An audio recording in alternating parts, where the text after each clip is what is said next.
একটা মেয়ে যদি চায় যে আমি আমার ইজ্জত ধরে রাখবো, কোনো ছেলের ক্ষমতা নাই সেই ইজ্জত নষ্ট করে। এটাই সত্য কথা। আমার স্ত্রী এই কথাটা খুব জোরালোভাবে আমাকে বলে।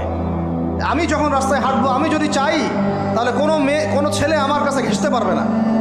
আমি সুযোগ দিলে তখন ঘেঁষতে পারবে। একটা মেয়ে যদি চায় যে একটা ছেলে আমার সাথে ইটিস পিটিস করুক, সে ছেলে করবেই করবে। একটা মেয়ে যদি চায় যে একটা ছেলে আমার পর্যন্ত আসতে পারবে না, আমি আমার ব্যক্তিত্ব গায়রত বজায় রাখবো, আমি ডিস্টেন্স মেনটেন করবো, আমি কোনো সুযোগ দিব না, ছেলে সুযোগ পাবে না কখনো। এত সহজ না।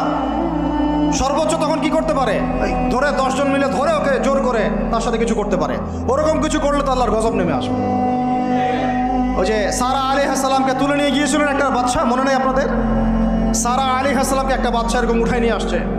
আর সারা আলাইহিস সালাম সবচেয়ে সুন্দরী মেয়েদের একজন ছিলেন পৃথিবীর ইতিহাসে, ইব্রাহিম আলাইহিস সালামের স্ত্রী। তখন তিনি